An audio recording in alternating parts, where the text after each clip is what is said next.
Welcome everyone to today's Field Notes, which is a series hosted at Fielding Graduate University on topics of contemporary interest across the world. And today's topic is two deadly viruses, racism and COVID-19. Judging by the number of participants who are joining us and as we get ready to convene before our time together, I'll give you a few minutes just to be joining the call. I just want to welcome you on behalf of Fielding Graduate University. I'm Katrina Rogers, president of Fielding. We started Fielding Notes some time ago in order to highlight topics of contemporary interest throughout the world. And clearly, there can be nothing more important right now than the conversation, one of the conversations that we're about to have related to racism and COVID-19. Our guest presenters represent diverse perspectives and very substantive comments and reflections on what we have termed the two deadly viruses. For those of you who joined our previous conversation as part of Field Notes, and I believe it was in March, that topic focused on resilience in this time of uncertainty. So clearly these are all relevant subjects that are affecting all of us personally as well as intellectually. As we're just getting ready to convene, we will start the formal program in just a few minutes as people are joining and gathering together.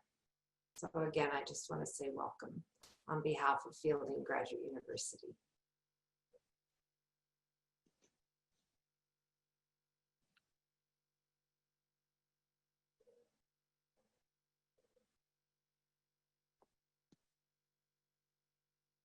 Welcome everyone. If you are just joining the call, I want to welcome you on behalf of Fielding Graduate University. I'm Katrina Rogers, president of Fielding, and I host Fielding Notes, which is a series of conversations on contemporary topics of interest across the world.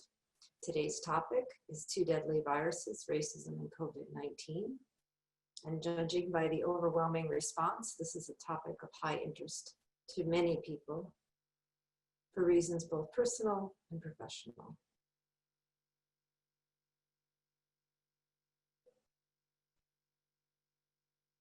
We will start our formal program momentarily.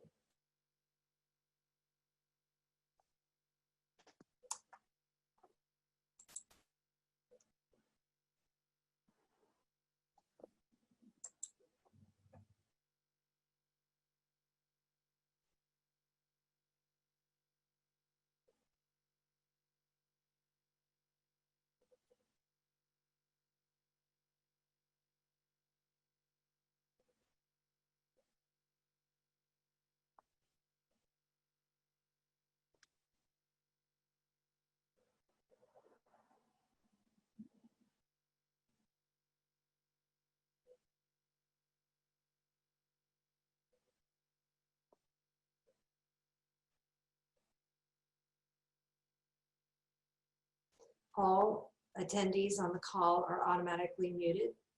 I see there was a question in chat.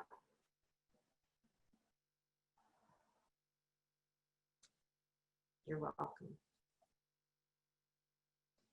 Welcome everyone on behalf of Fielding Graduate University. My name is Katrina Rogers. I'm president of Fielding. We're about to begin our formal program. First, I just want to say thank you all for attending. We have a large group of people here today. I think it shows the substantial interest about this topic, racism and COVID-19. Fielding Graduate University sponsors Fielding Notes, which is to highlight topics of contemporary interest across the world. And as I mentioned before, for those of you who joined a little earlier, there can be no topic right now that is of extreme interest, which is all of the conversations, the situations swirling around us, and reflections on that and how we make meaning of it. Today, we are excited to offer a group of panelists that I think you will see offer diverse perspectives, provocative ones for your own thinking as you move in the world, as you make sense of all that's happening around you, and as you consider your actions and your own practice in your professional lives. For those of you who don't know what Fielding Graduate University is, we are a school of the social sciences. We offer graduate programs at the doctoral level across a range of disciplines, including psychology, organization development, human development, leadership, and educational systems. We also offer graduate programs in coaching and at the certificate level, and also a range of master's programs. We also offer doctoral programs in infant early childhood development and in media psychology. So as you can see, we're a substantial group of social scientists that also believe in the study of the social sciences as it pertains to practice. Thus, we are among a group of graduate schools that focus on the scholar practitioner, how we take the latest research and theory and apply it in practice. And we hope that this webinar today exemplifies that view, and that you'll really see that come through strongly. So again, I welcome you, and I look forward to seeing your questions and to viewing the chat as we go through this webinar. I'm now going to turn it over to my colleague who will serve as moderator, Tomas Leal, our Chief Diversity Officer at Fielding. Thank you, Tomas. Great, thank you, President Rogers. Adding my welcome to everyone as I see that the numbers keep increasing as folks are joining. So just briefly, the COVID-19 pandemic has impacted communities of color disproportionately, and the murders of Black men and women by white police officers have created a sounding global call to action.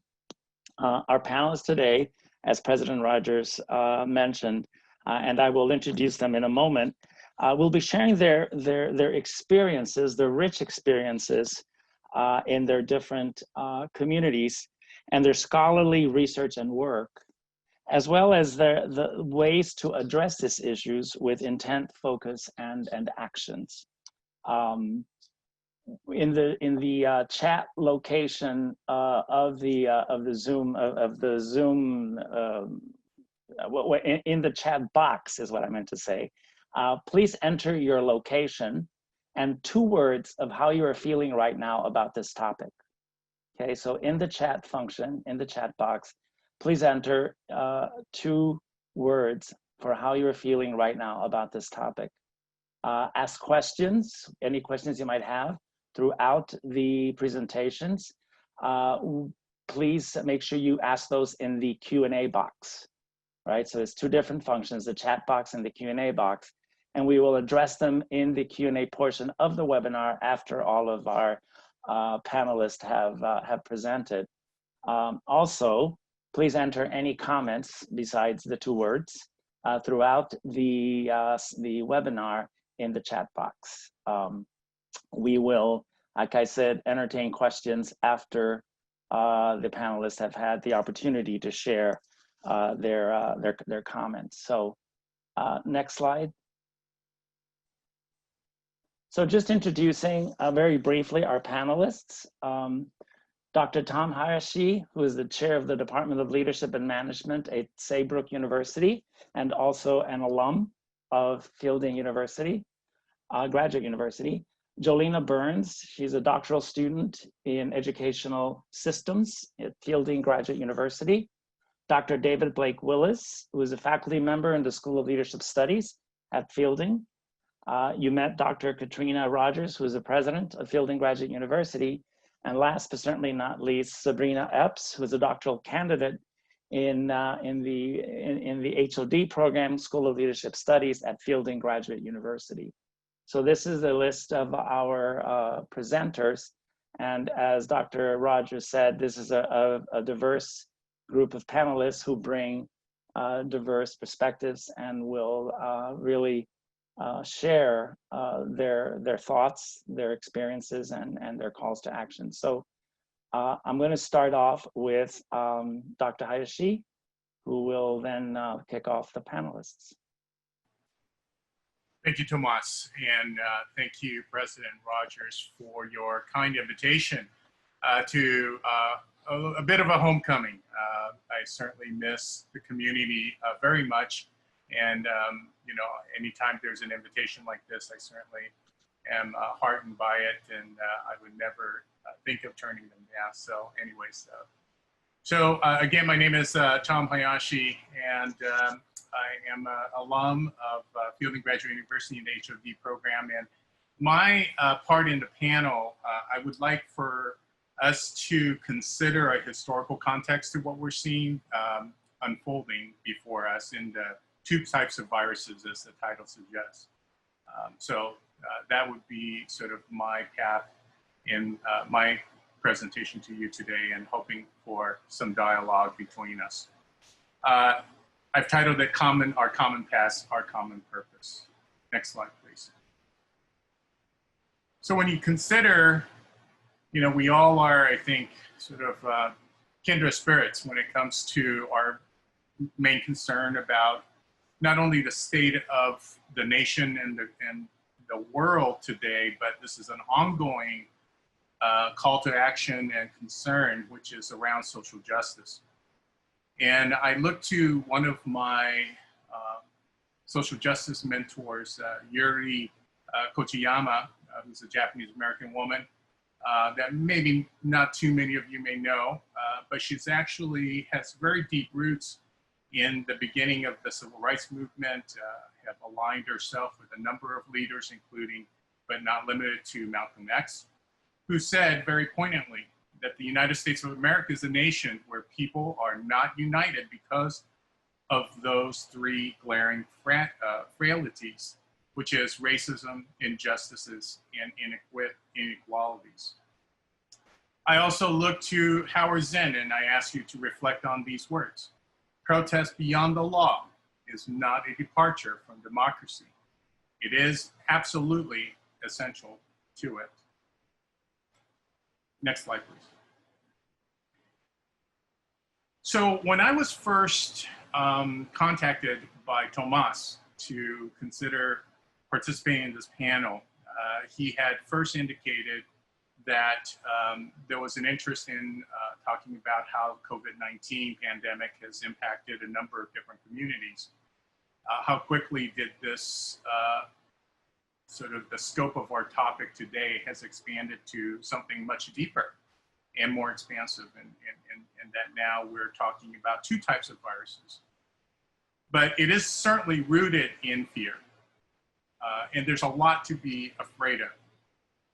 But do consider that back in 1918, during the Spanish flu, which has also had its impact on the globe, at that time we actually had about a third of the world's population infected, which came to about 500 million people, of which we saw over a 2-year period between 1918 through the beginning of 1920, over 50 million people who have passed away from that pandemic, of which 675,000 have passed away in the United States. Now, all of the numbers that we're seeing due to COVID-19, fast forward to 2020, certainly is alarming. And it is very much a different type of virus.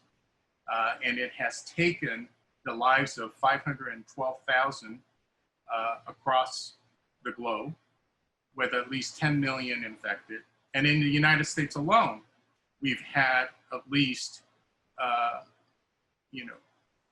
deaths in the 232,000 range. These are really alarming numbers indeed. But there's a way for us to move away from the fear. And there's a way for us to embrace the hope. But before we get to any of those things, we really have to look back to see what does history tell us about this.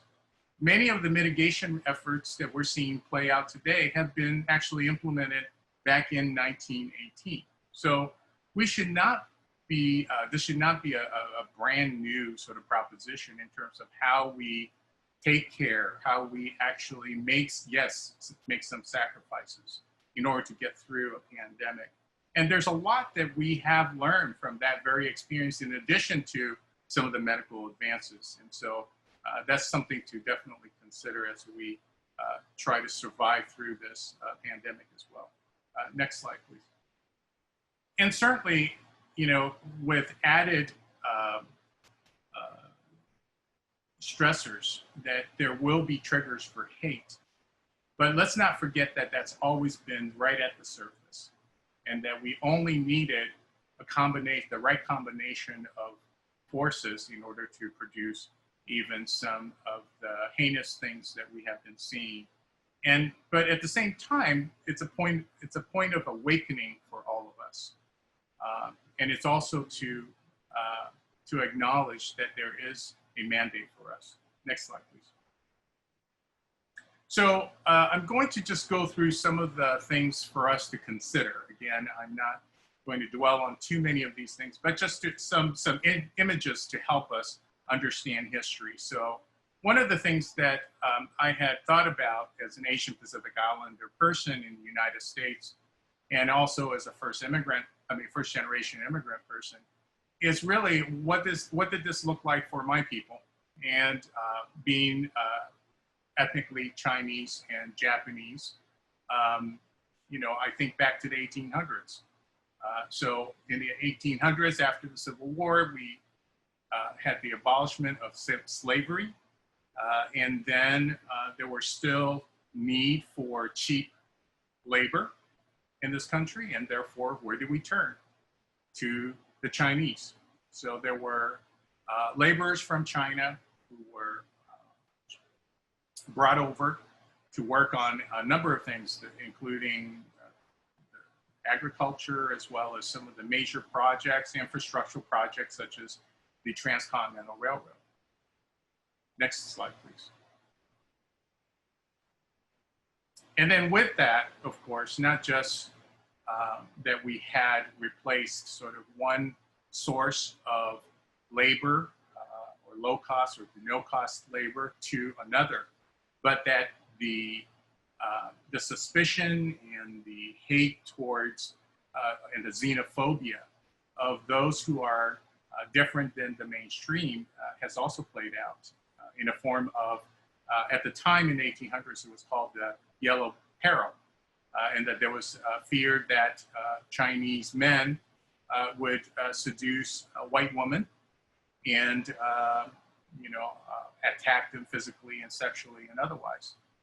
So there was that type of history that we are, that is actually part of the fabric of the United States, unfortunately. And we also see this play out also against African American and Black men, where they are also seen as suspect for any type of attacks against a white woman, and that being sort of like the prize, sort of you know, something to be protected by the white men, in a sense. Next slide, please. And we've seen over the course of several months, ADL, Anti-Defamation League, has been tracking the number of xenophobia, assaults, harassment, just hate crimes against Asian Pacific Islanders in the US, and it definitely spiked.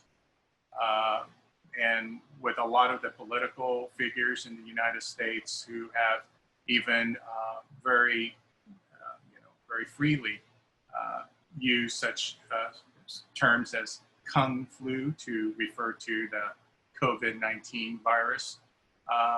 And, you know, if you would like to go to their website, they've had this whole timeline of documenting the cases. In other sources would argue that there have been more than 2,000 cases that have been documented of microaggression against Asian Pacific Islanders.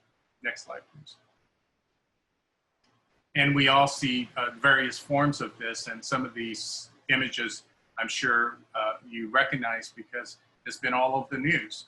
You know, whether if we're talking about particularly white women who have called the police for any number of things, and it's not just directed against Asian Pacific Islanders, but in a lot of these cases, in fact, it's directed against African Americans, but particularly African American men who who are not posing any threat to them whatsoever, but that there's that perception and that there is this distortion. Next slide, please.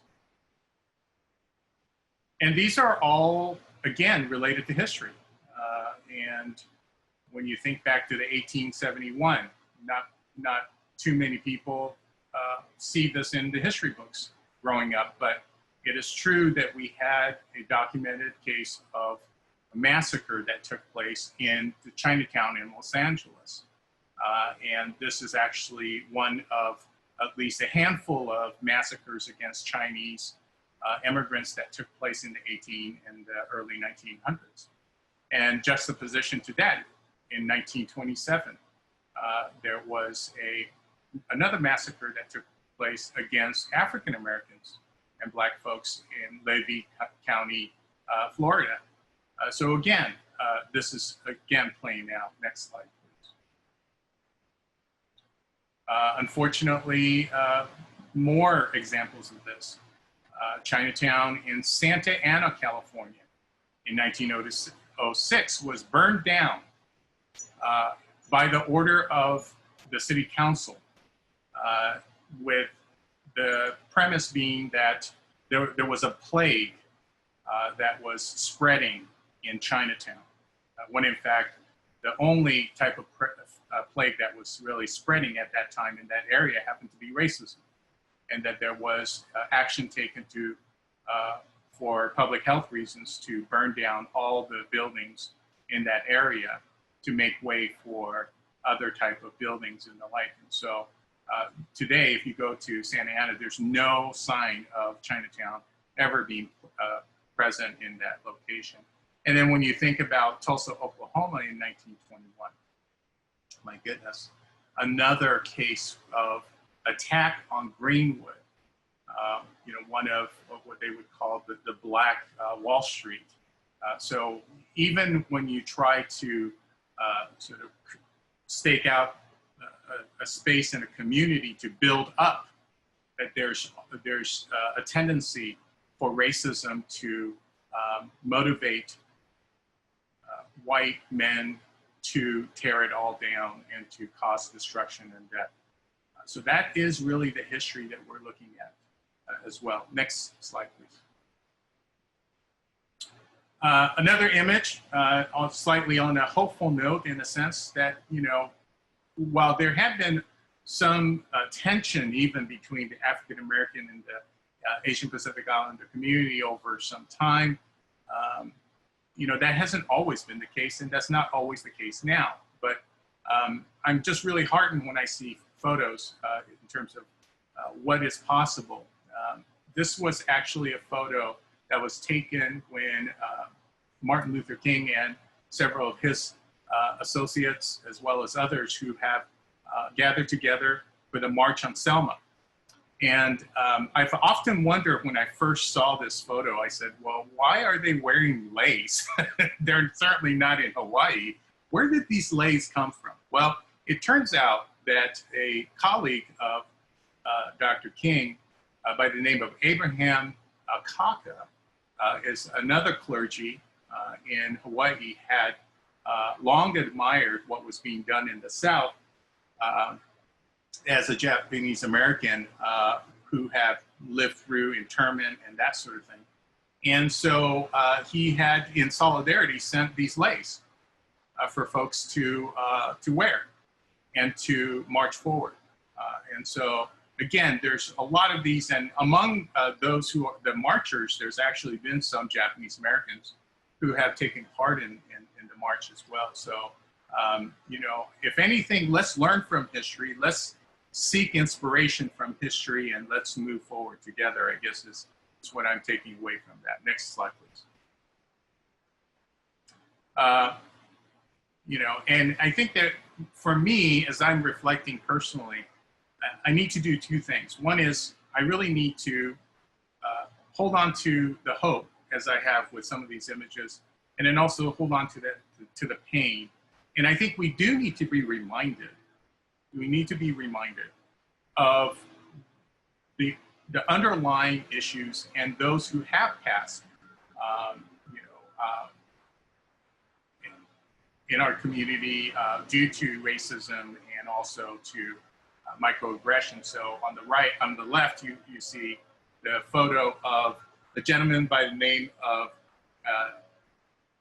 Vincent Chen, who had been murdered by two unemployed auto workers during the 1980s in Detroit, who was maybe about 2 or 3 days before his wedding. And he happened to be at a bar where he was confronted.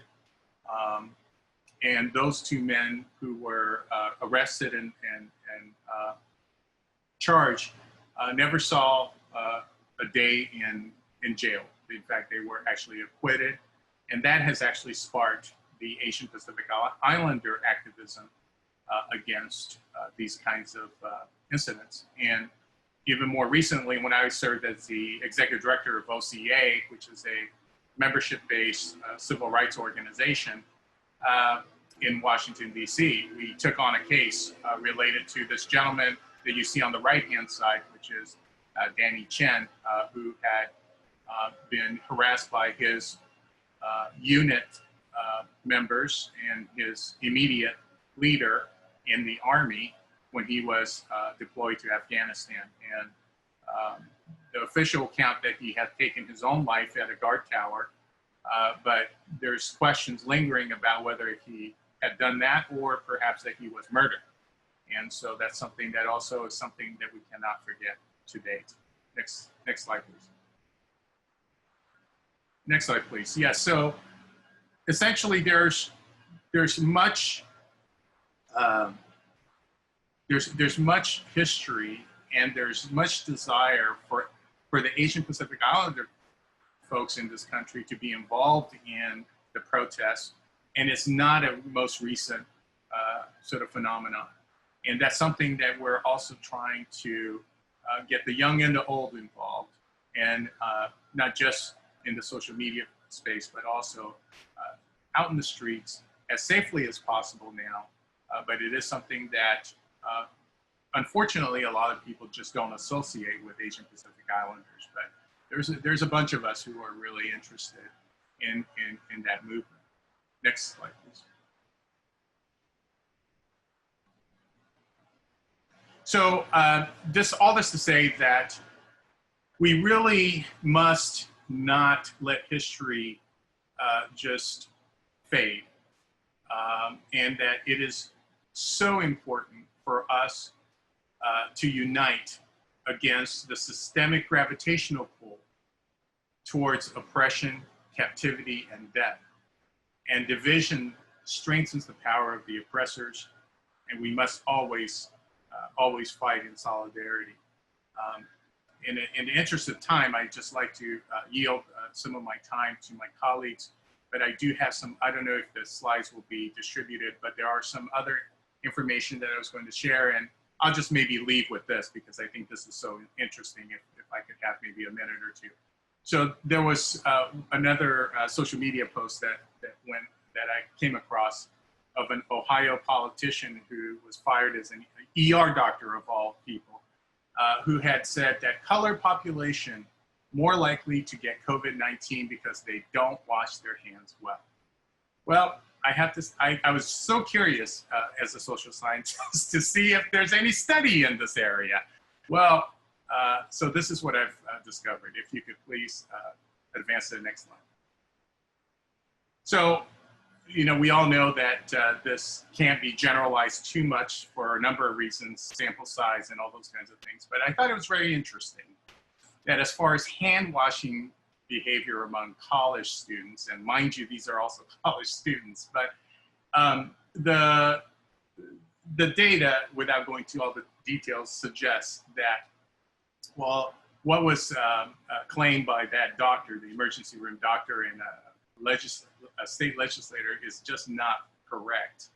And that you really had more white individuals or college students who did not wash their hands than not, and also to what degree that they were even using soap or using adequate time and that sort of thing. And then when you compare against all the other students, that the data just doesn't seem to be bearing out. Now, so again, this is just to note that we really need to bring forth research that, does challenge some of these notions as well. And there's a way for us to have a role in all of that. But as I mentioned, that we do need to think about how we're going to bring about equity and equality from everything from how do we address restitution, reparation, all of that, which I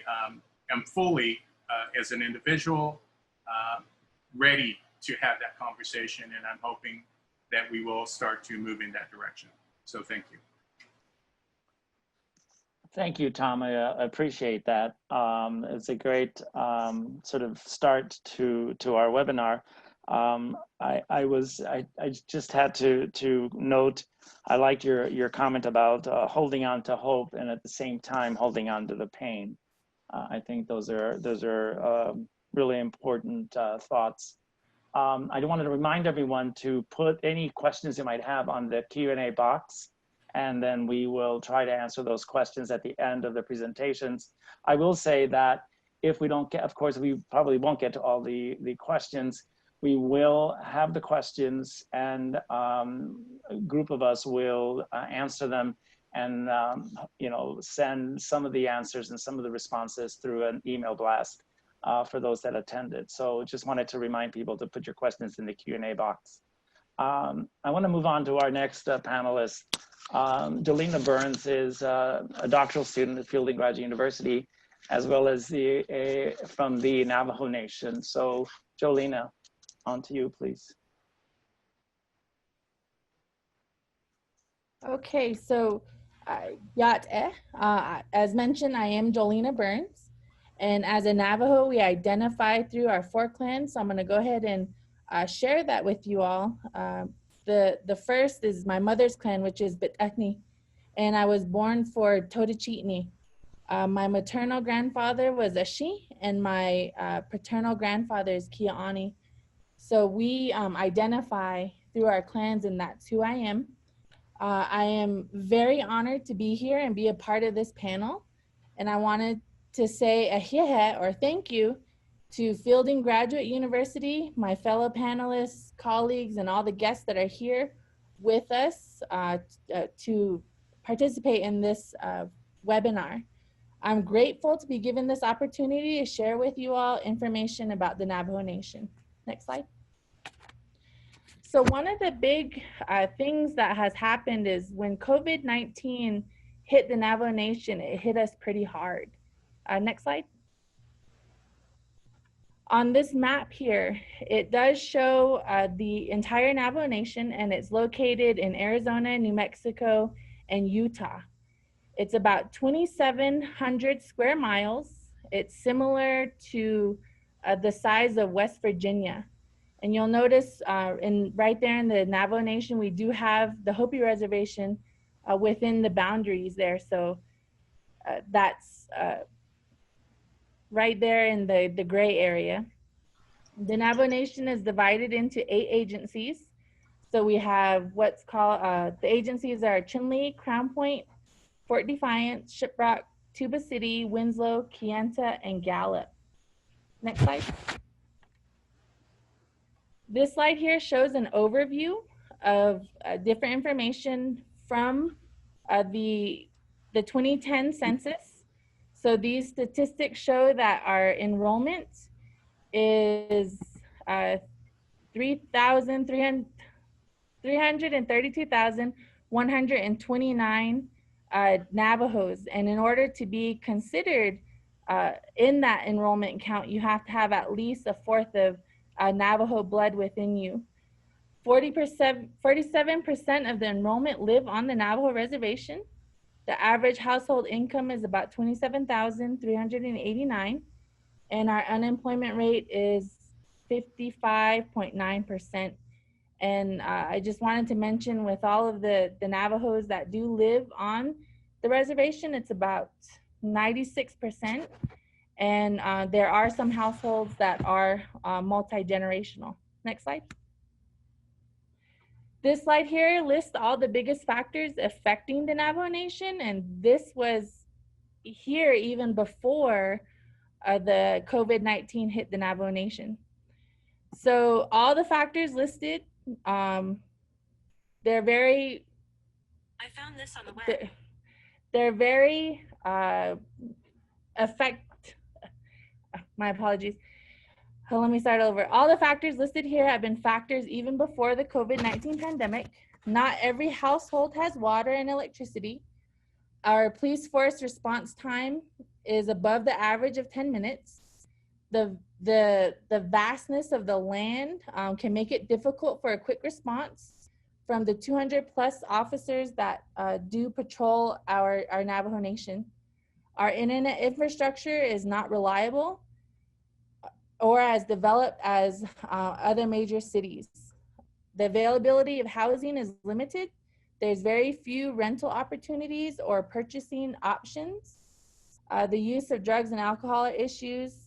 Healthcare is available, but there are always vacant positions for providers and specialists.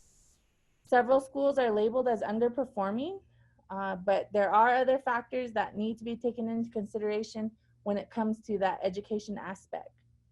Childcare options are limited.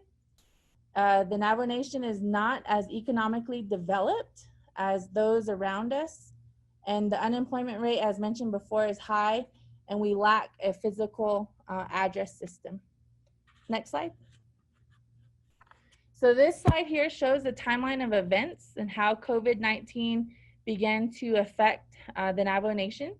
In February of 2020, preparations began with creating teams, and information was disseminated to everybody on the Navajo Nation to discuss what COVID-19 was and ways that to help protect yourself.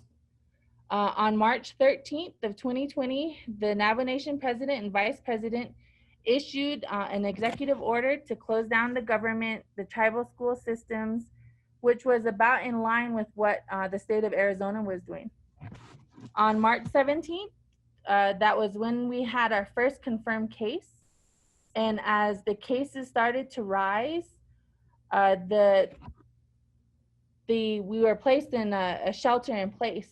So it began with the shelter in place in that community where it first began.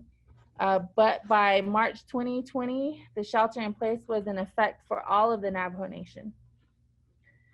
As they started to do the contact tracing, it began to show that the cases were going to continue to rise and that it was going to eventually be spread to all areas of the Navajo Nation.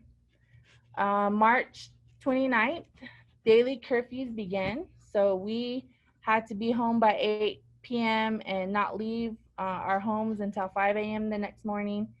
The businesses were given guidelines and they had to adjust if they wanted to continue operating. On April 6th, 57-hour weekend curfews began. So we had to be home on Friday nights by 8 p.m. and home until Monday at 5 a.m. So there was 8 consecutive weekends where we had weekend curfews. The last 3 weekends, it was decided that all the businesses were going to close. So when that happened, businesses were affected and they weren't able to have that income or anything coming in for those 57 hours. We did go 2 weekends without any curfews. And when that occurred, then we started to notice that there was a spike in cases. So our Navajo Nation president decided to implement 2 more weekend curfews. So we were just finished up the second weekend curfew, and he decided that it was in our best interest to extend for 3 more weekends. That was decided on yesterday, on June 30th. So along with the curfews, the government closure has been extended to July 26th. Next slide. So it impacted several different areas. In the community sector, everyone was mandated to wear a mask. Curfews and shelter in place is in effect. All the tribal parks were closed. For the education side, schools were closed. Distance learning via online means or through other ways like packets or workbooks. We had modified graduations and promotions. The spring sports seasons were canceled, and then food security became an issue, especially when the food programs were scaled back or stopped. So, and one area where we began to see that there were some gaps were with students who, with special needs, those that had individualized education plans. They were receiving limited support, and all of their services, such as physical therapy and speech therapy, weren't being consistently given to them. And with the laws that are in place, that could be a big issue. Next slide. For the healthcare and public sector side, for the healthcare side, there was limited availability of tests in the beginning of the pandemic. So in order for you to get a test in the beginning, you had to meet all of the criteria. Then there were delays in the test results. The hospitals were inundated with a lot of ill patients, and the hospitals were unable to provide those high levels of care. So those that needed respiratory help, they were sent to off-reservation hospitals. Health workers were overworked and they're pretty fatigued, especially since we've been fighting this for quite a while. The public service sector, which also includes the healthcare side, there was limited PPE gear. There's a high chance of exposure, and then contact tracing became difficult when cases started to surface. So through contact tracing, that virus, they were able to try to minimize, but it just spread very quickly, especially because so many people had gone into these gatherings, weren't displaying symptoms, and then exposed others, and it just caused it to spread very quickly. Next slide. For the government, we did have a delay in getting the funding from the federal government, and then there was varying opinions on how it should be spent. Telework was hard for some to work remotely because one, maybe they didn't have internet access or the devices weren't up to par to provide that. And some just didn't know how to use the technology. Businesses had to adjust to be able to stay operational. Policies and procedures had to be updated. Those who closed had inventory on hand that could have expired or that's just sitting there. During something pretty interesting, during a town hall meeting that occurred yesterday, Vice President Leiser did mention that there is a need to alleviate the bureaucracy and red tape to make improvements and develop economically. One fact he stated was that the Navajo Nation has 13 grocery stores, and that's compared to the 164 grocery stores that are available in West Virginia.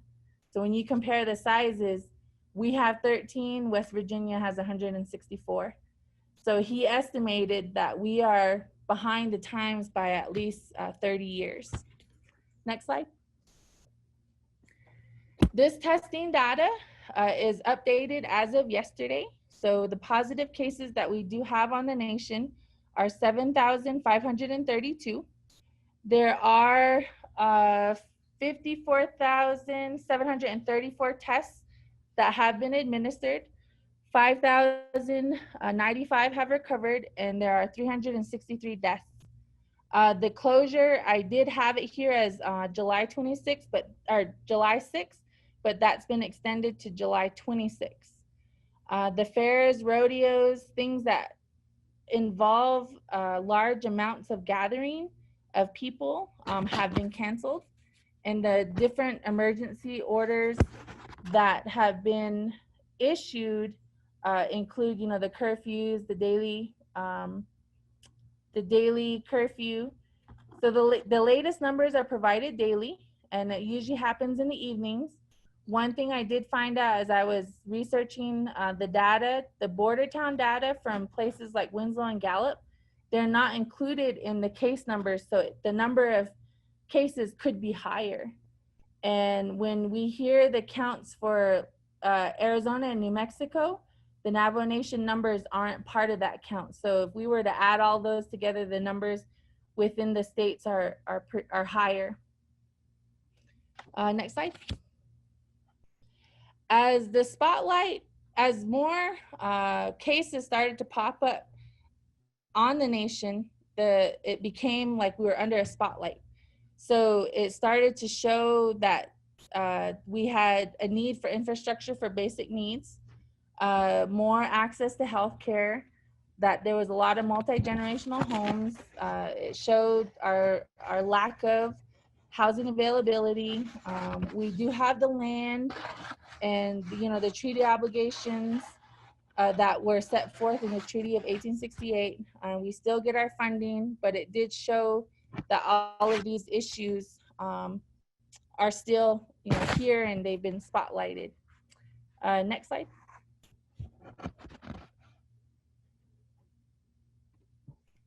So moving forward, I've listed 3 things here: infrastructure, housing, and economic development. For the first one, development or updating so that everyone has basic needs met, you know, water, electricity. Development and opportunity for generations to move home, to establish themselves and help the nation by establishing more opportunity for housing, whether that's rental or purchase. For economic development, adjusting practices to allow for that development and working towards that improvement.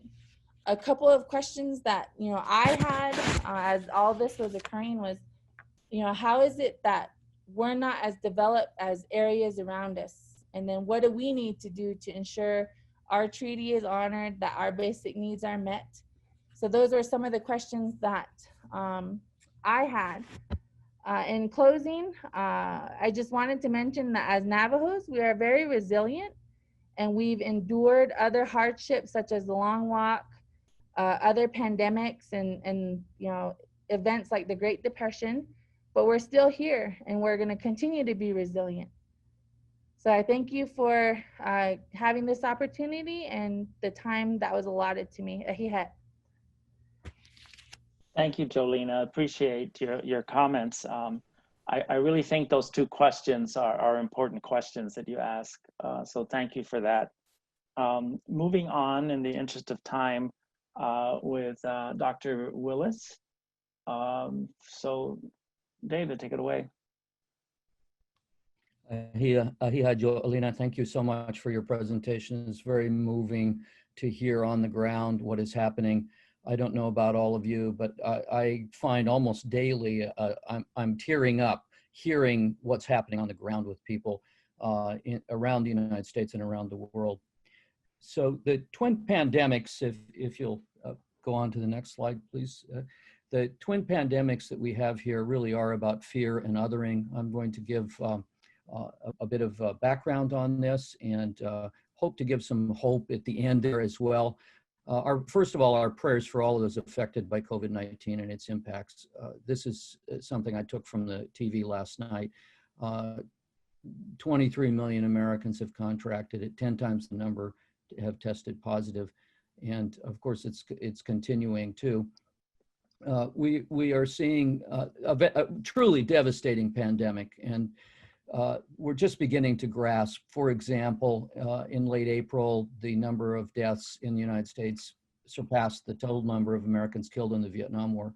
At the end of June, just recently, the total deaths have surpassed those Americans killed in World War I. And on June 30th, yesterday, the US death totals, of course, are here with Anthony Fauci predicting 100,000 cases a day, possibly by the end of July. And of course, unemployment, very devastating as well. We're also seeing three parts here. I think I'll try to examine all of this in three parts, and I'll be a little bit of a pedantic here, being a scholar about all of this, but I think it'll be helpful to look at some of the origins of racism and its relation to pandemics, and I'll try to set the stage here, also recognizing the complicity in this history, and then a bit about what's happening now and what's to be done, what the next steps. So how to understand racism and the pandemics, these twin viruses. And I'd also like to refer to my hero of the last couple of years, Ibram X. Kendi.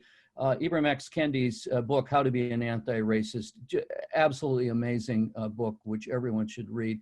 Ibram X. Kendi found that he had stage 4 colon cancer while he was writing the book, How to Be an Anti-Racist, and he was only 37 years old. So he beat the cancer, and he realized that the racism is a cancer or a virus. I think either of those are excellent metaphors for what's happening here. And of course, difference in othering goes way back. And if we look at what's been happening, racism itself has been a pandemic for a long time. And we'll get some sense of this from the history here as we go along. The Greeks, of course, blame those outsiders. And the word barbarian, for example, comes from the Greeks not being able to understand the peoples that were coming to them, mobile peoples usually, itinerant peoples, who were speaking this kind of ba, ba, ba. We couldn't understand them, but they were there, ba, ba, ba. That's where the word barbarian came from. And the othering and xenophobia, this fear and hatred of the other. Then, of course, much later, we have the justification for enslavement and the slave trade coming with this as well. We also have looking at the idea of blame. It's been a calling card of all epidemics. And in fact, all epidemics have been transnational too. It's important to notice that too. It's not the Chinese virus or the Spanish flu or whatever. These are all transnational. And blaming's always been a way of making mysterious and devastating diseases comprehensible and possibly controllable, but of course, we're not able to control them. So scapegoating then takes place. The outsiders are seen as bringing the plague or the disease. And also people begin to blame the poor and blame others in the society who are right in front of us. During the Black Plague of 1347 to 51, over 1,000 Jewish communities in Europe were massacred completely. People were put in the synagogues and burned to death for supposedly poisoning wells and food. I want to mention also another one. We'll leave this one up for just a bit here. These are pictures from that time. The bottom left is actually of Jewish people being massacred, and the others are of what the pandemic was doing to the society. I'd like to mention too, even more recently, about 100 years ago, the Tokyo earthquake of 1923, 25,000 Koreans were massacred, were lynched, were killed because the Japanese at the time thought the Koreans were poisoning the wells and poisoning the food. And of course, they had nothing to do with anything like that. So as we look at these pandemics, we also miss the stage being set through discovery. And I put that in quotes because from whose perspective is this discovery and the colonial conquest? At the same time, we have the roots of the modern corporation, the company and the East Indies companies, the Dutch East India Company and the English East India Company. Also parallel to that, the original plantations were in Ireland. The English taking over Ireland and basically making the Irish into slaves. And then the whole idea of amassing wealth through labor, the extraction of labor and extraction of resources. And of course, later the Indians and Native Americans and then Africans later as well. The worst pandemic in human history, by the way, is not the Spanish flu. It's what's happened to indigenous peoples in the Americas from 1492 to the present. What Jelena has just shared with us continues to be this pandemic, this idea that 70 to 90% of the people, we don't know how many people lived in the Americas. The estimates are, the old estimates were 20 million. We realize now it was probably at least 50 million or so. And the higher estimates are 90 million. So the setting the stage also has to do with economics and politics, national expansion, and then later industrial expansion. And searching for resources and so on. I want to recommend this book also, War Without Mercy, Race and Power in the Pacific War by John Dower, MIT professor. Great book because he shows both sides. He shows how the Japanese looked at the Americans, how the Americans looked at the Japanese. And the middle of the book has got some amazing, diagrams and cartoons and so forth there. But seeing the other as not human, it's easier to enslave people, abuse them, use them, or kill them. And what we're seeing this, of course, in all societies at all times. It's not necessarily that we see this only in one place. So part of this is the idea of where do human beings come from? Are we coming from one place, monogenesis, sorry the spelling there, or are there many origins, polygenesis? And for a long time, the thought was polygenesis, and the 5 categories, races of humans, which of course goes right to the census today that we have, came from the German Blumenbach in 1779, and then later, of course, Darwin, social Darwinism, and eugenics we had as well. This led to anti-Chinese racism, of course, the enslavement of folks from Africa and all, and then anti-Chinese racism in the 1840s, right up to the present. And I want to especially recommend a PBS documentary on the Chinese Exclusion Act. It's later in the presentation. I have a mention of this too. And I hope we can share these slides with everybody. And interesting how, for example, syphilis, which came from the Americas, would be called outside of Naples, the Neapolitan disease, or outside of France, the French disease. And how we're so easy, how easily we go to naming things after other people. The actual origin of the Spanish flu was in fact in Western Kansas. The actual origin of COVID-19 came from bats in caves in Sichuan. And it's because of the human disturbance of the natural ecology and then the animals to human, the zoonosis transmission that takes place. What we're seeing from the about 100 years ago was a paradigm shifting from an emphasis on eugenics, the advancement of people from primitive to advanced, and some folks are primitive and some folks are advanced, to the ideas of cultural anthropology and cultural relativity, appreciating all peoples. And anthropology has changed how we see humans. I'd like to recommend this book, Gods of the Upper Air from 2020, Franz Boas and Cultural Relativity. Franz Boas was an anthropologist at Columbia University, and his students included Margaret Mead, Ruth Benedict, Zora Neale Hurston, and Ella Deloria, fighting eugenics and race with culture, difference, and relativity. And race and culture, of course, being socially constructed. I'd also like to mention the Treaty of Versailles. The Japanese proposed that there be a racial equality provision in the treaty. It was rejected firmly by Woodrow Wilson and the other white powers. And that led to the so-called Gentleman's Agreement, which meant the exclusion of Japanese from 1924 and Chinese, of course, who had been already excluded. And eventually to the World War II concentration camps for Japanese Americans. More recent pandemic, AIDS, HIV in the 1980s and the 1990s, in early association with LGBTQ groups, and how this also is led to discrimination and stigma, as we all may well remember. Thank you. And what's happening now? Going to the second part here. Racism during the pandemic, blaming the coronavirus on the victim.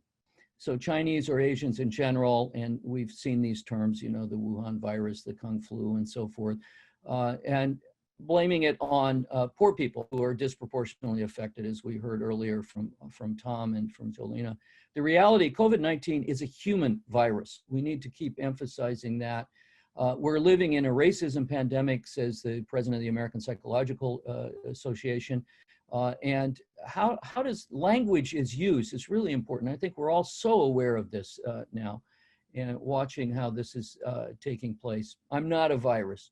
So anti-Asian racism must be stopped before it's normalized. And we noticed what happened after 9/11 and how particular groups of the population, a whole minority population, in fact, was scapegoated.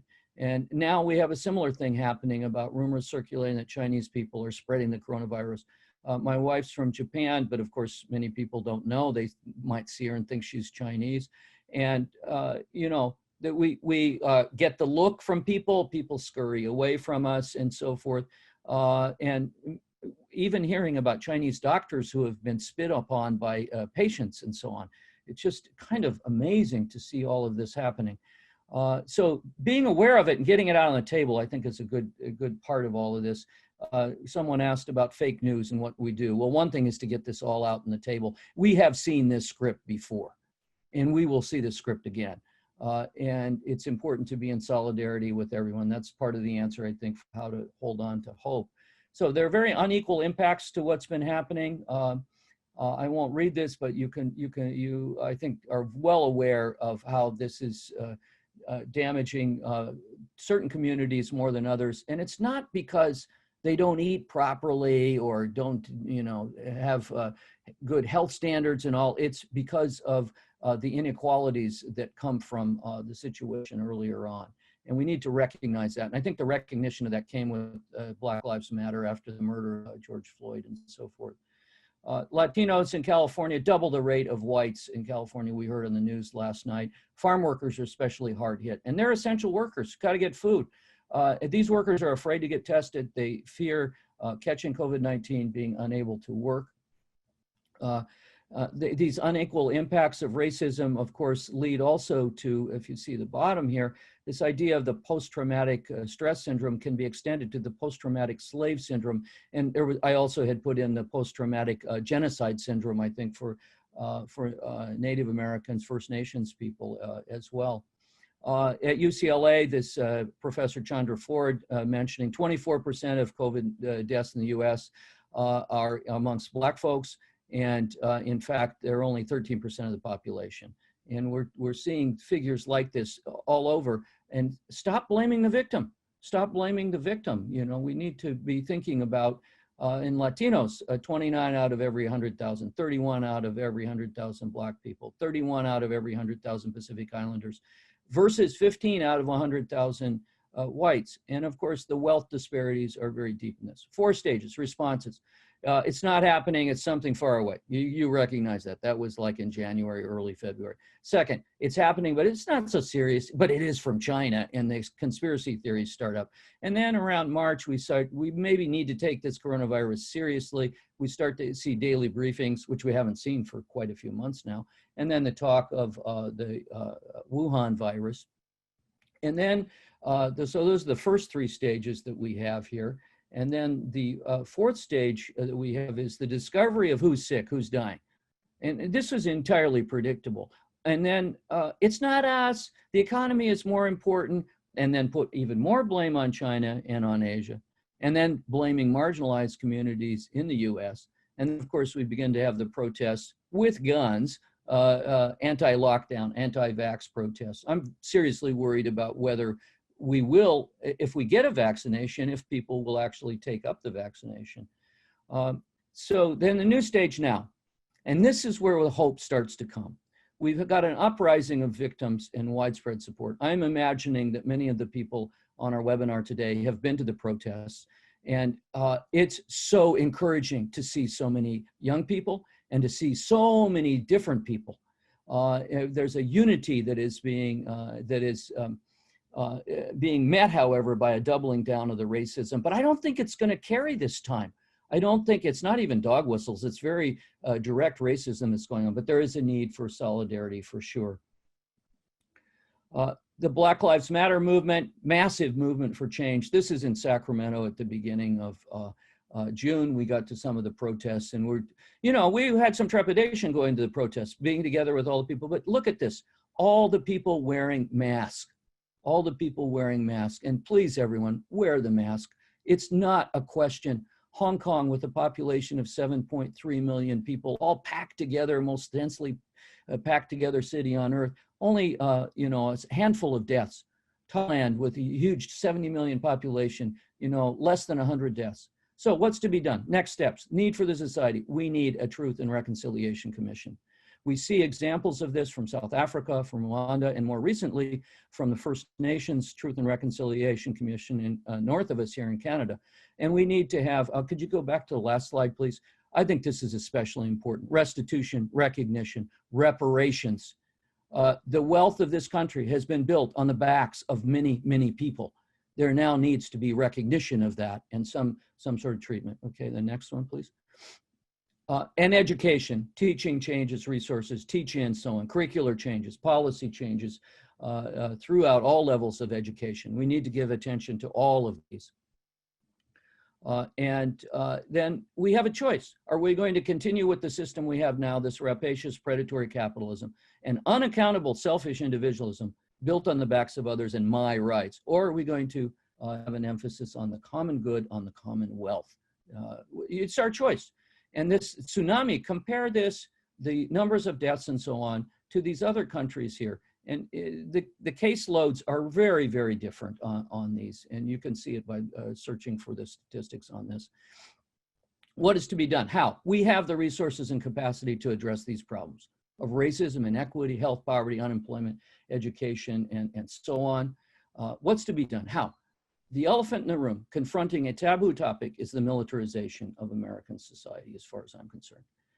We are a militarized, violence-oriented society, quick to jump to violence for solutions, domestic and international. We have this military-industrial complex, which has now become the plutocracy, small group of people at the top, a kleptocracy, and of course, not many people doing it either, the oligopoly. Vast monies are being spent, 5,000 bases totally, 600 bases globally. I was at an air show here in Sacramento a few years ago. I was standing next to this airplane, which I looked it up on the phone. That single airplane was $122 million. To what end? To what end are we looking at here? So in conclusion here, just a few resources. I'm happy if you email me, dwillis@fielding.edu, to send you anti-racist resources, and just a few pictures here right at the end. These important books, Emergent Strategy by Brown, How to Be an Anti-Racist, Race Talk and the Conspiracy of Silence, Daryl Wing Su, The Next American Revolution by Grace Lee Boggs, Indigenous Peoples' History, Stamped from the Beginning, War Without Mercy. And the history is very important. How to Hide an Empire. We've had an empire and we're seeing the decline of the empire now. It's important to recognize this. The half has never been told is from the slave's point of view, the making of American capitalism. White fragility, of course, future of whiteness and all, but decolonizing should be the task of all of us going forward here. Of course, these wonderful books, What the Eyes Don't See about Flint, Michigan, a doctor there, and Just Mercy, Brian Stevenson, absolutely wonderful. It gives us a lot of hope.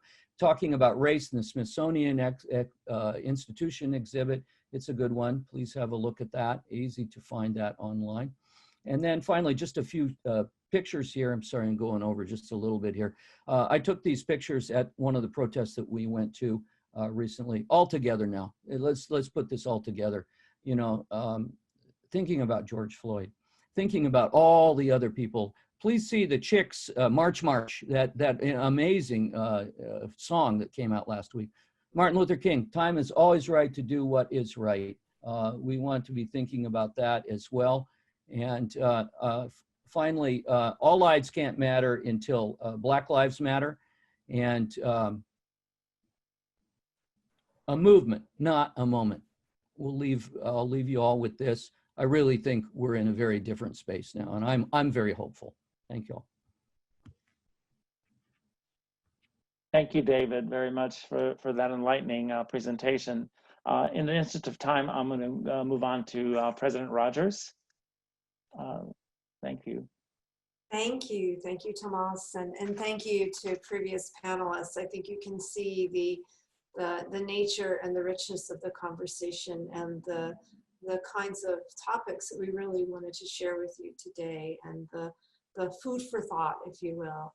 I also think we should pause for just a moment and just acknowledge all the harm that racism and the pandemic has created most recently in our society, and not just the lives lost, which are considerable, so there's really no just about it, but the harm ahead and all of the ways in which racism and health disparities harm people.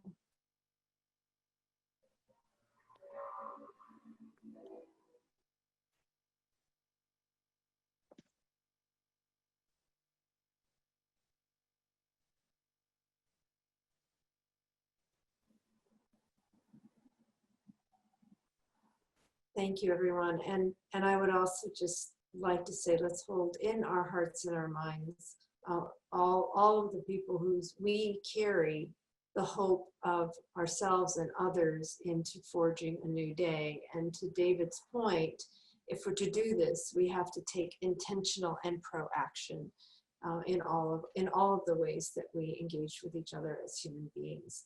So the lens I wanted to take on my slides today is really to look at this topic, racism and pandemic, and these two deadly viruses. Please go to the next slide. From the standpoint of civic engagement and democracy. I want to call out a wonderful woman, labor organizer and social justice activist, Dolores Huerta, who, like many people, have spent her whole life devoted to the rights of others and the equality of others. And what her point in this quote, which I share with you, is that it's about people coming together and taking action. And I had the honor of meeting her at a recent fielding event, and we presented her with the Marie Fielder Medal Award for Social Transformation. And what really struck me, and she was in Dolores's way of being, is her consistency and her belief that standing up for yourself, claiming your justice and your commitment to justice is what matters and is possible in a democracy. And I think it's so easy to begin to feel cynical or passive, or I can't change the system. And she just inspired me to realize that passivity is also a way of giving, not just giving up, but it's also a way of allowing an undemocratic society to flourish. And so I would call upon us to think of the work that we do in Dolores's honor in moving this work forward to our own and other generations. So one of the comments, and if you can go back to the slide I was just on. So one of the comments I want to make here is that all of the things that the previous panelists talked about are also influenced by three forces that are impacting our democracy today, and that's technology, inequality, and globalization. We've talked about these in different ways around. David talked about it, how the pandemic's global, all the inequality leading to health disparities, and that's of course about racism, and also the ways in which technology has both been able to enable the spread of collective action, but also enabled the spread of hate. Going back to Tom's comments, you can go to the next slide. So just briefly, a model, how we could think about how we might use democratic forms and structures to start advancing racial equality is through, if you look at the top line, and you'll get all these slides, so you don't have to be, I'm not going to go through them in every detail. The notion is from civic engagement, from get people to step up, the demonstration, right, the action where we are, as David pointed out, phase 5, then that should lead to the power vote, the willingness to take one's ownership of our voices, right? This is the end of the silencing of the other, if you will. And then that builds the connections, it builds the collective leadership that promotes racial equity, which promotes social justice. So in the same way that things build on each other in negative ways, they can build on each other in positive ways. If we go to the next slide. Here's an example of how I just want to come back to this idea about how this othering that we've seen in these other spheres in what we've talked about already today also happens right now in terms of why people are not engaging in democracy, why there's been a diminishment of civic engagement. So this is just one illustration. And this is how the prison system and how we've used the prison system to criminalize people of color in particular, and how it actually reduces their ability to participate in what I outlined in the slide before. So there's this overrepresentation among white, non-whites in terms of felony arrests, and then that leads to more felony conviction, which leads to increased disenfranchisement. As a result, communities of color are less able to protect themselves against discrimination, unequal treatment. they are disproportionately have less access to opportunities and resources. And so this is a cycle that repeats and repeats. But the news is we have the capacity to change this. Institutional, cultural, societal structures like this are eminently changeable. We have to first say this is part of the problem and then seek to change it. I'm going to give you another example related to Native peoples. In terms of, and go to the next slide, in terms of Indigenous communities, a very similar thing happens, right? The whole march towards the West in this country, that colonization, that westward expansion, the displacement, oppression, assimilation, the genocide, leads to generational trauma and grief and isolation and dependency. It leads to those disproportionate socioeconomic impacts. Very similarly to the criminal justice system in Quran today, this historical, just like slavery, this historical set of circumstances leads to less ability to really have faith in, right, to trust, and also to be able to act in a collective. So that disengagement, the poor health, and so on. And so it's these historical inequities impact the ability to engage in the life of a democracy. If you could go to the next slide. So one of the ways to deal with this is through more generalized capacity building.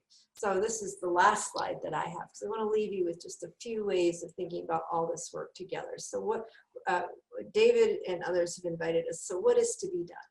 Right? What can we actively do? And what we can actively do is begin to think about the institutional supports for community cohesion. We can think about how we can help, we can together be allies, but also be active around understanding, and also around beginning to be, as Kendi talks about, anti-racist, so that we can actually actively do that. And by doing that, we begin to build up the civic infrastructure so that all people in the society can participate.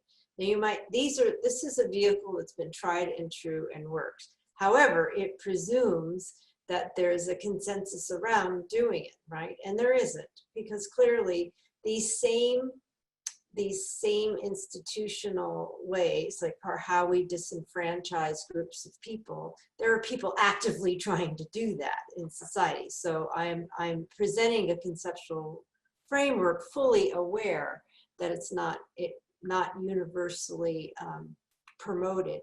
But I think that when we, and I mean all of us take action to make things better, if you will, we have to understand how these are also levers of power, as in the same way that they are levers that others use to keep people disenfranchised. So I think that's important to think about both the context that we're in and the possibilities for going forward. And I just want to say in conclusion that as we move forward, we have one more panelist, that I think one of the things I wanted to leave this group with is really the opportunity to reflect in some ways about, okay, how do we tie what we see as these deep systemic, institutionalized kinds of injustices to a framework that provides the opportunity for society to move forward. So with that, I'll turn it over to my colleague, Tomas. And also please put your questions or chat, please write them down so that we have them. If not, we can't answer them now, we can answer them after the call. Yes, thank you, President Rogers. Also, you know, we can stay over maybe 10, 15 minutes if people have the time and want to, you know, hear some responses to the questions. So we'll leave that option open. Thank you again, President Rogers. Moving on to Sabrina Epps. And Sabrina, you're on. Thank you, Tomas, and to my fellow panelists and everyone who's gathered today. Thank you so much for taking time out of your busy schedules to be on this call tonight. So we've heard so much. The previous presentations have given us several snapshots of many of the realities of people within the United States who have been marginalized by the very social systems that were designed and not designed with us in mind, quite frankly. So when we think about moving forward, and I'll just say that when Tomas asked me about being on the panel, not only did I ask about the objective of this discussion, but I also asked about what type of action we were calling for. So when we think about moving forward in this moment, when racism, injustices, and inequalities have converged, Fielding continues to be well positioned to respond, but we just have to activate that response. Given that our stated values of social and ecological justice, we all know that how to approach these issues and have a particular way of investing and discussing these kinds of issues from a systems perspective. I myself am not going to do a presentation on the impact of African American and Blacks in the United States, because every day on the news and you know, especially about a month into the month into COVID, we started to see the disproportionate cases of COVID-19 in the African American community. And of course, we've all watched the 8-minute and 46-second video of a man's breath being literally seeped out of his body at the hand of the knee of a police officer. So again, you know, as we move forward and think about these issues, the thing about Fielding is when we do discuss these issues, we do have a Fielding way. Can you go to the next slide, please? And the next slide. On Fielding's website, under our vision, mission, and values, we actually state who we are. And so as this moment is a call to action, we have to recognize that we are a global community, which allows us to understand these issues. And again, as has been presented previously, of the systems of marginalization, not just here in the United States, but also around the world. But it also gives us insight into thinking and ways of knowing through the diverse experiences that those of us in the community have an opportunity to share with one another, as well as solutions that could potentially lead to the type of social change that we all desire in this country. We are dedicated to social justice, which can be seen through the work of our students, our faculty, our fellows, who are within our institutes and as well as our centers, also like the Marie Fielder Center, of which I am honored to be a fellow. We are also dedicated to the advancement of individuals, organizations, communities, and society. And so many of our students come to Fielding and are driven by a passion to dismantle systems of oppression and injustice, many of whom have suffered their own injustices themselves, be it in their school experience, on their jobs, or in dealing with law enforcement where they live. We've chosen Fielding because we believe in this vision.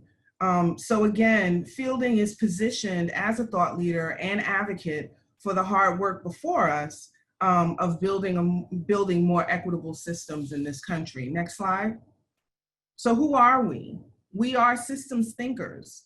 We don't just see parts of a whole, but we approach these issues understanding that we seek to change the very systems of which we are a part, and that we must have, and what we have been discussing today illustrates how systems are within systems. So this is complex, there's no easy answer.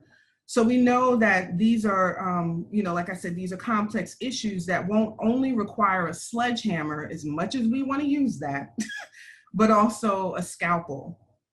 We are practitioners. Many of us work with people who are at the margins and who have been pushed to the margins.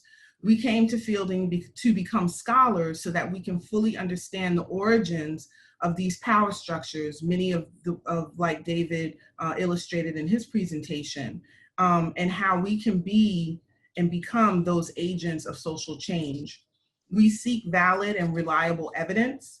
Knowing how complex these issues are, we make our claims for change by conducting robust and thorough research that is informed by multiple disciplines, methodologies, and approaches with the hope of influencing policy and decision makers. And I believe that we can continue to do that. And we approach these issues and our research with an understanding that of the underlying power structures in this country and beyond, and the systems of oppression that are at the foundation of everything. And for people who are marginalized, every part of their lives, from the time that they wake up to the time they go to bed at night, that we have been discussing today. And so as communities try to navigate these systems that were not meant for them to succeed, we look at these things at Fielding through that critical lens. Next slide. So I just did a quick Google search of the word lens. And so lenses draw light in to focus on a particular subject and then disperses that light to capture the subject. Fielding, through its community of students and faculty and scholars, has been called on at this moment by the culture to focus in and disperse that light. Our scholar practitioners shed light on issues of equity, social change, inclusion, social justice, and racism. 3 years ago, we turned that lens on ourselves and began to question the differing experiences right here at Fielding of students and faculty and staff who felt they may have been marginalized within Fielding's community. It was not an easy task to take on, and we are no way complete in that work. But as we find ourselves in this new inflection of our culture, we are continuing that work even as we recognize the need to dig even deeper into our own individual and collective truths. It is important that we try to influence change on the outside of our institution, that as we're trying to change the outside of our institution, that we also continue to do the work within our institution. And I know that even by virtue of Dr. Rogers and others being on this call, that there's a commitment to do that. Next slide. So what is it that we know? We know how to research. We've been, this is what happens at Fielding. What I did was I went to Fielding's database of dissertations and simply searched on a few terms in the title, just in the title for these dissertations. So we know these issues quite well. There are many, many more, but like I said, I only looked at the dissertation titles. So as you can see on the screen, graduates such as Graham Johnson in 2014, Buckmasters in 2007, and Welt in 1997 conducted their studies on equity and are looking at those issues to try to bring some solutions with regard to bringing more equity. Next slide. In terms of social change, Gillett actually did an absolutely amazing and groundbreaking dissertation on the embodied experience of white women investigating their own privilege as a way of achieving social change. And then there's also Jeffrey in 1996, Muchka Fossum in 1989, as well as White in 2015, that looked at social change through the Black press. And that's notable because Fielding has a media studies program, which looks at media as another possible lever for social change. Because we know that social media has helped to bring the images of injustice and racism to the forefront, but also as it has continued to perpetuate systems of oppression in its imbalanced reporting of marginalized communities. And so looking forward, I'm excited about what can possibly come out of programs like our media studies program. Next slide. With regard to inclusion, Bucci-Grozzi in 2013 and McGuire in 2015 looked further into these very issues of inclusion in terms of dealing with the experiences of white women and men who are looking to promote diversity and inclusion in their communities, as well as issues in terms of pathways to improve inclusion of LGBT persons with regard to health education. Next slide. And again, as you can see, these are pretty recent, these are pretty recent studies. Chetty in 2017 looked at social justice in terms of the transition of privileged persons. Galloway looked at expanding the spaces for transformation. We at Fielding know the importance of transformative learning and needing the time to reflect on the origins of our worldviews and reconsider our perspectives. So here again is another area where we can facilitate change in the broader society. Next slide. And while I'm not going to list all of the people here, all of the students, the graduates here, you can see that we have no shortage of students who have jumped right in to grapple with racism and came to Fielding with a passion for eradicating this condition in our culture. So again, at Fielding, we do have everything that we need to be the thought leaders and advocates to eradicate racism in this country and throughout the world through our broader community. So basically, the next question from my perspective is, next slide, not only what we can do as all of our panelists have offered, but also what will we do? Because after all these beautiful and well-researched and provocative presentations, and as we move from this discussion, what will we do from this point forward? Because this is a time in which we all should absolutely feel the call to action, whether we are students, alumni, faculty, staff, administrators, or our board of trustees, of which I'm a proud member. This moment challenges us to look inside of ourselves and to gear up to do more. Although we might have been aligned with previous civil rights movements and movements for social justice and equality, we absolutely cannot, I repeat, cannot rely on that moving forward, because it's just not enough, not now.